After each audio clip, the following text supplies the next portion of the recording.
அதிகாலை தமிழர்களுக்கு வணக்கம். இப்போ நம்ம திரைவிமர்சனத்தில் பார்க்க போற படம் மதிப்புக்குரிய அருள்நிதி அவர்கள் நடிச்ச அருள்வான். நான் படிப்பனன்.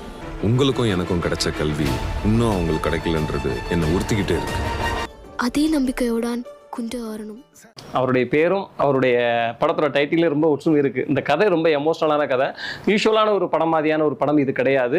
அதாவது அம்பேத்கர் பெண்களுக்கு கல்வி எவ்வளோ முக்கியம் சொன்னது போல, பெரியார் பெண்களுக்கு கல்வி எவ்வளோ முக்கியம் அப்படின்னு சொன்னது போல இந்த அருள்வான் படமும் பெண்களுக்கு கல்வி முக்கியம் அப்படின்றத சொன்னது மட்டும் இல்லாமல், இன்றைய நாகரிகத்தில் நம்ம நாடு எவ்வளவோ முன்னேற்றம் அடைஞ்சிருந்தாலும் கூட இன்னும் கல்வி போய் சென்று சேராத இடங்கள்லாம் இருக்குது அப்படின்ற ஒரு விஷயத்தை வந்து இந்த படம் வந்து ரொம்ப அழகாக டச் பண்ணி அதை ஆதாரபூர்வமாக காட்டியிருக்கு. 2004 தான் இந்த கதை நடக்குது. இது ஒரு டிஸ்ட்ரிக்டோட, தேனி மாவட்ட டிஸ்ட்ரிக்டோட கலெக்டராக இருக்கிறாரு நம்ம அருள்நிதி அவர்கள். இது ஒரு புறப்பம் இருக்க, முதல்ல படம் எங்கே ஆரம்பிக்குதுன்னா காடறின மக்களுடைய வாழ்க்கையிலிருந்து தொடங்குது. ஒரு பெரிய மலை மேலே இருக்காங்க அவங்க. அங்கே வந்து கல்விக்கூடம் கிடையாது, மருத்துவ வசதி எதுவுமே கிடையாது. ரொம்ப ஒரு கொடுமையான ஒரு வாழ்க்கை தான். ஆனால் அவங்க சந்தோஷமா இருக்காங்க. அந்த மக்களை வந்து ரேஞ்சராக வரக்கூடிய ஜான் விஜய் ஃபாரினர்ஸ் கிட்ட சில காசுகளை வாங்கிட்டு அவங்களை கொஞ்சம் கொடுமை பண்ணி அவங்களை அழிக்கிற மாதிரி வேலையெல்லாம் செஞ்சுக்கிட்டு இருக்காரு. அப்போ வந்து அதில் உள்ள ஒரு பெரியவர், மூப்பர்னு சொல்லக்கூடிய ஒரு பெரியவர் வந்து தன்னோட பேத்திட்டு வந்து ஒரு சத்தியம் பண்ணுறாரு. என்னன்னா, நீ படிச்சிருக்கணுமா, நீ படிக்கணும், படிச்சிருந்தா இன்னைக்கு நம்மளுக்கு பெரிய இழப்பு வராது, கல்வி ரொம்ப முக்கியம்னு சத்தியம் வாங்கிட்டு அவர் வந்து இறந்துடுறாரு. அம்மா அப்பாவான அந்த கிருத்திகா பொண்ணு, அந்த பொண்ணுடைய அம்மா அப்பாவான ஆரவும் ரம்யா பாண்டியனும் அதுக்கு பெருசாக சப்போர்ட் பண்ணக்கூடிய ஒரு சூழல் வரக்கூடிய நேரத்தில் ஒரு துயரம் நடந்துருது. இந்த பொண்ணுக்கு கல்வி கிடைத்ததா இல்லையா அப்படின்றதான் இந்த படத்துடைய கதை. ஷார்ட்டாக சொல்லிடுறேன். படத்துல வந்து ரொம்ப ஆச்சரியப்படுது என்னன்னா, நம்ம வந்து டிமாண்டி காலனி படம் வெளியே கிட்டத்தட்ட ஒரு வருஷத்துக்கு மேல ஆயிடுச்சு.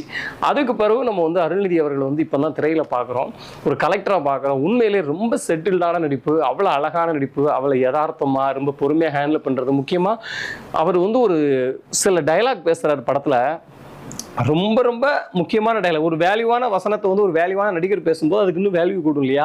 அது வந்து இந்த படத்தை வந்து உணர முடிஞ்சுது. நிறைய இடத்துல வந்து ஒரு மாதிரி மெய்சில் இருக்க மாதிரியான விஷயங்கள்லாம் அவருடைய நடிப்பு மூலமாக, குறிப்பாக கிருத்திகாவுக்கும் அருள்நிதி அவர்களுக்கும் அந்த ஒரு அப்பா பொண்ணு ஸ்தானத்துக்கான ஒரு பாண்டிங் ஒரு பாட்டு மூலமாக கிரியேட் ஆகுது.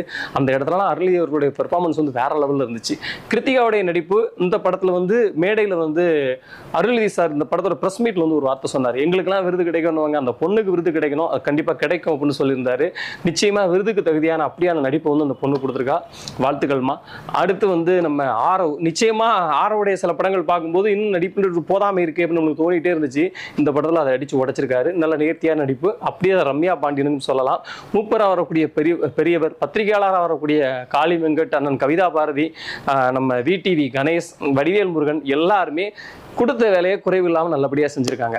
இந்த படத்தோடைய மிகப்பெரிய கதையின் நாயகன், கதாநாயகனாக சொல்லலாம் கேமராமேன் சுகுமார் அவர்களை சொல்லலாம். விஷுவல் வந்து அப்படியே அடிச்சு தூள் கிளப்பியிருக்காரு. பொதுவாகவே இந்த இயக்குனர் வந்து இவருடைய முந்தைய படங்களை தகராறாக இருக்கட்டும், தேன் படமாக இருக்கட்டும், இந்த படங்கள்லாம் இயக்குனர் விநாயக் கணேசன் வந்து விஷுவலில் கொஞ்சம் கவனம் செலுத்துவார்.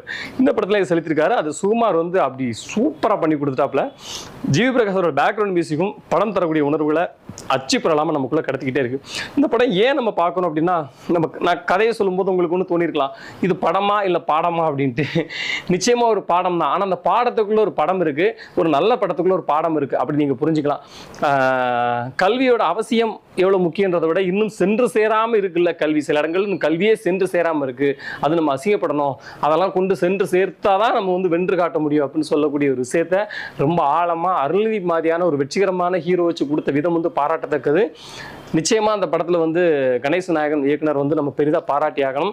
நம்ம எல்லாரும் தியேட்டர்ல போய் குடும்பத்தோட, முக்கியமா பெண் குழந்தைகளால் அழைச்சிட்டு தியேட்டர்ல போய் ஒரு பார்க்க வேண்டிய படமா தான் இந்த படத்தை நான் உங்களுக்கு பரிந்துரைப்பேன். நன்றி, வணக்கம்.